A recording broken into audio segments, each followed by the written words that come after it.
Hi, my name is Melissa, and I am a homeschool mom of two kiddos for the last 2 years.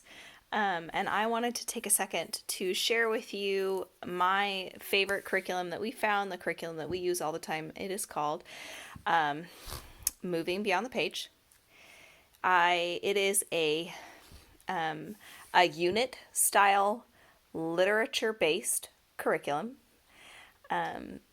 I absolutely love it. I've been teaching just this for the last 2 years to both of my students, and we love it. So, given that it is unit based, these are some of the books, and these are all consumable. These are what you receive if you order the curriculum. This is a language arts unit, and this is the science unit that goes with it. Those are ones that my student is working out of right now, so I'm not going to show those to you because they're all written in. And then this is a different unit. This is a language arts unit, and it has a social studies as a companion. So I'm going to show you right here in the beginning. Actually, before I do that, let me tell you, you'll notice right here on the cover it says ages 8 to 10. And then it tells you the concept and the unit. The curriculum is actually divided up by age, not grade. So on the website here, movingbeyondthepage.com, they have a ton of handy tips and a ton of ways that you can know where your student will fall. They have little tests and little checklists that say if your student can do these 5 things, then they should be in this age. So I have taught the 8 to 10, I've taught the 7 to 9, and I've also taught 4 to 5. And I'll kind of give you an idea of some of the differences as we go along. But you'll see here it says concept and unit. That was one of the first things I wanted to talk about was this. If you open up here to this piece, sorry, there's a shadow from my phone, but hopefully you can see that. That gives you an idea of how they structure the curriculum. So there are 4 main concepts, 1, 2, 3, 4, and inside each of those concepts, there's 3 units. And then inside each of one of those units is a certain number of lessons, usually between 8 and 10, and a final project. So the whole year looks like this. I'm going to go right to the back, not this, this. This is the ages 8 to 10 overview. So we did this unit, which is a unit on interdependence, how things work together. We did a science unit on dirt and plants, and our literature unit was Little House in the Big Woods. And then another one, Native Americans, was our social studies unit. And then we did the literature unit for the Sign of the Beaver. And then we had ecosystems and ecology for our science unit, and then Native American animal stories for our language arts unit, and so on and so forth. Each of these units. Now, these first 4 units are what make up your school year. You'll teach each one of these. It's basically like 2 of these a semester. So 2 for the fall, 2 for the spring. And they're each comprised of the units, and then inside each of those units are your lessons. Down here is math. These are the math concepts that your student will cover if you choose to do the math curriculum. I'm not going to talk much about the math curriculum. I know only what I've read on the website. I don't teach it because when I began, it wasn't available, and I have another math curriculum that we love, and I just wasn't swayed enough to switch. I will tell you what I know.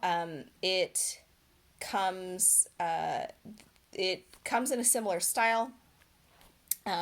It is very literature based, and it's very, very hands-on, just like the rest of the curriculum is. So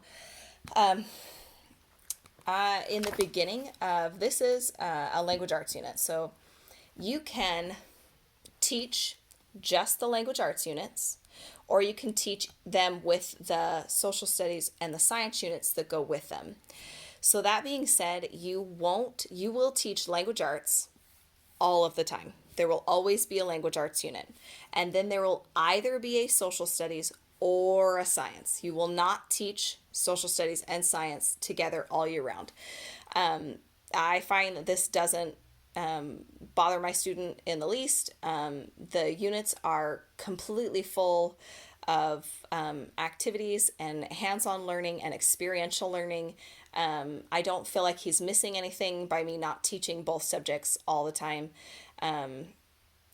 And it really hasn't disrupted us, because even though this is a social studies unit, there are for sure still science concepts, and vice versa. When you're teaching a science unit, there are still social studies concepts in there. That's just the way it is when you teach unit style. So in here, in the beginning of each of these units, and again, these are 100% consumable. So when you receive these, if you're buying them through school, this is what you get, and it's all consumable. There is no separate teacher manual or anything like that. One of the things I love about this is that it's really grab and go. So in the beginning, there's this handy dandy guide that tells you how to use the curriculum, and what resources are available to you, and what you will need is all right here. There is a required book list. So for this one, you need 2 books, Charlotte and Giverny and Claude Monet. And then they tell you the materials list. This is everything you need for your materials for the whole unit. And then here they've given you like a sample of what your typical day might look like. Again, everybody's day is different, so it's not, it's not an overwhelming amount of work. We don't spend hours and hours doing it, and I don't necessarily follow this schedule. We're kind of a free-for-all here. As you open up this is your very first lesson. As you open up the lessons, you see some key things here at the beginning. So you see the big ideas that you're teaching in this concept, facts and definitions that you want to review with your student before you get rolling, skills that you're asking them to complete, materials that you need, and then you're going to give your child a simple introduction. And then you're going to move on to your first activity. I'm going to zoom out a little so you can see the whole page. Actually, would it work better if I turned it this way? Oh, it might. There we go. So this activity is the setting. And you're going to let your child label France. Inside France, they're going to label Giverny, Paris, Vernon, Normandy, Provence, and the Atlantic Ocean, then the English Channel, the Seine River. They can color the map, make a map key, and then discuss what life would have been like in 1892. And you notice it says on the page, the setting. If you go, it's right here in the book for you. So this is your activity. There's their little key. They're going to label and color, make their little map key. You can do this in the book. I sometimes rip it out for my student. It just depends on you and what you like to do. The rest of your activities are on the back page right here. You'll see the next one is called Impressionism. And this one here gives you 2 options. One of the things I love about moving beyond the page is that if you have a student who maybe is stronger in one area and weaker in another, you can customize the amount of work that you have them do, whether you think they're capable of doing option 1 or option 2. So option 1 is that they're going to select an impressionist painting from the book and then ask them to find a more realistic landscape painting, and then compare the 2 paintings. And on here, they're going to paint their own or sketch their own realistic picture of a landscape. And then you're going to talk about French vocabulary in the next lesson, wrap it up. And then sometimes there's these fun little life applications, like they might say, this one will be going around to maybe a museum or the library to check out prints of Impressionist work. So that's typically how every lesson will go. There's going to be your skills, your overview, and then each activity is going to be listed for you, and the activities are going to be right after the introduction for each lesson. You'll go along like that. Sometimes the lessons will be split over 2 days. Some of the activities in each lesson will be will have different options depending on the ability of your student. Like here, we talked about that Impressionism activity. Here's the example of what that looks like. And then French vocabulary. There's these cute little labels you'll have them fill in for their French words that go along with this book. And before the lessons will all go on just like that. The last thing I wanted to show you is the final project, because that's one of my other favorite things about this is the final projects. So here, this Charlotte and Giverny is written like a journal style, and they're going to have your student replicate their own journal.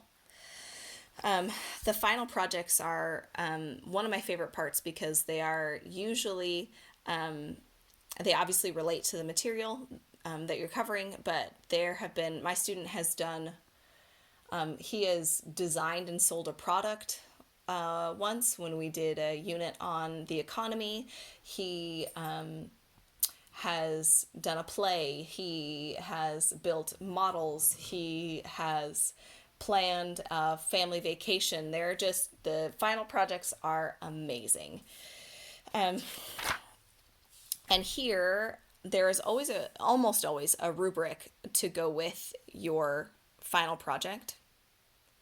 So here I love that they just lay it out for your student where your visual is creative and appealing. And then your student, I always let my student have the rubric and I say, okay, grade yourself, and then I give them a grade. It helps him know what the expectations are, and it gives him a chance to grade and correct himself. We love them. The last thing I want to show you before I show you the social studies unit is this. I teach at Valley Oaks Charter School in Bakersfield, and I have to turn in a summary of skills or sort of like along with my proof of work. I like to give my RT just kind of this is what we taught, this is what we went over. Because if you just say, okay, we did a unit on Charlotte and Giverny, that could be 1,000 things. So in here, they've laid it all out for you. So when I turn in my work at my table meeting, I always just make a copy of this, and it just tells you exactly what your student did. They analyze the differences in genres. So was this a historical fiction? Was it was it a fantasy? And then there's reading a variety of texts, including diaries, using reference materials to find the meanings of words. You bet we had to look up that French vocabulary in the dictionary. So there's also some social studies concepts listed here, because we also, in this unit, you're going to be talking about Europe and culture in Europe. That being said, you're going to cover more of that here in this social studies unit. These can be purchased and used completely independently. These can also be used independently, but I like teaching them together. So what my student is learning, covering in language arts, we're also covering in social studies or science. And honestly, it looks exactly the same here on the inside. And what I do is I just kind of lay out, here's this lovely table of contents at the beginning. And I know that there are, there we go. There are only 4 lessons, but these lessons take up multiple days. So I might just kind of lay out, okay, I know I'm going to teach lesson 1 at the same time I teach this lesson 1. I'm going to teach lesson 2 and then the second half of lesson 1, so that I'm teaching a lesson out of here and a lesson out of here at the same time.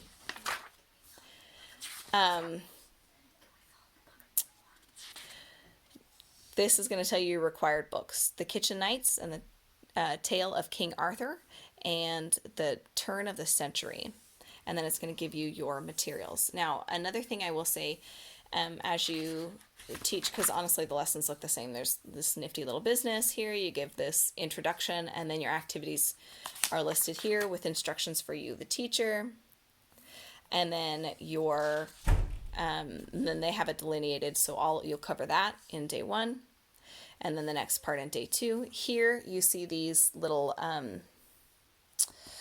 websites. If you go to movingbeyondthepage.com and you look at IdeaShare, which is their kind of online community where other homeschoolers share online resources or ideas that they have that go along with the curriculum, you can find all of these, so you don't have to type in these big long URLs, they're all hot linked for you there inside the idea share.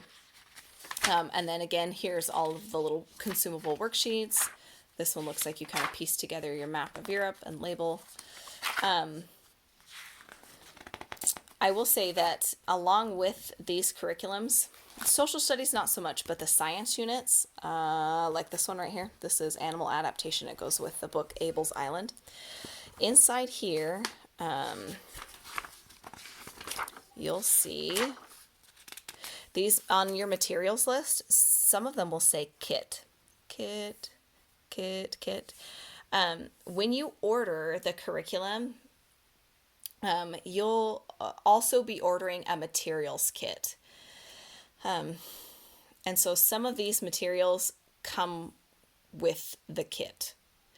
And the nice thing about it is that even though some of the stuff seems like common material, like tape and Google Eyes and cotton balls, and I don't necessarily want to run around, especially where I'm teaching more than one student, I don't want to run around and collect all of those things. I'm not that organized. Everything comes for you in a little bag, and the little bag has a label on it. It will say Lesson 2, Adapting to Climate, and then it will have every little thing inside the bag. This one has a lot of common materials, but some of them don't. We did this unit on Ben Franklin with magnetism and electricity. That had a ton of experiments in it, and it had a ton of really specific materials in it that went along with it. Like we were magnetizing nails, and there was iron filings, and even this unit on dirt and plants, we talked about soil composition, and there were tons of different soil samples. They provided it all for you in the kit. Now, I can't guarantee that school will buy all of the kit materials, because sometimes the kit materials are like a game, or like one of them was a paper kite, and like some of the things like that may not make it on the special order list. But I do believe that the materials kits themselves that are put out by the company, those made the special order list. So you should be able to get those. As far as the literature goes, school does not purchase the literature for you, because they're all common books. This one is, Abel's Island, and then there's a book called How Do Animals Adapt that goes with this one, and this one obviously had the Knights of the Kitchen Table and Charlotte and Giverny. I have never had a problem sourcing any of my materials. I either get them through our school library, or I request them from Kern County Library. So I just, at the beginning of the year, I kind of look at what I'm going to teach when, and then I order it. And I will also say, if you do ever run into trouble, you can always teach them out of order. So like, for example, the library, they did not have the BFG for me. I wasn't going to be able to get it in time. So I just taught The Lion, the Witch, and the Wardrobe, which I had at home. I taught those out of order, and it's totally fine. I tend to teach these 3 units that go into a concept. You can teach them in any order. You can also teach the concepts out of order. You could teach exploration and survival before you teach force and power. It doesn't matter. So I'll kind of make a request for and gather the materials I need for each concept, and kind of hang on to them if I can through the library, or just know I'm going to 2 or 3 weeks ahead of time, I'm going to special request them from another branch of the library. But I've never had trouble doing it. And there have only been a handful, less than 5 books that I've had to purchase just because I couldn't get them at either library. I've never had to spend more than $4 though. Thank goodness for thrift books and Amazon. It has not been an expensive endeavor by any means. Again, in summary, unit-based, literature-based curriculum. They pick really, really high quality literature. It has made my students stretch and read things that he normally never in a million years would he ever have read Charlotte and Giverny if it were not for a unit like this.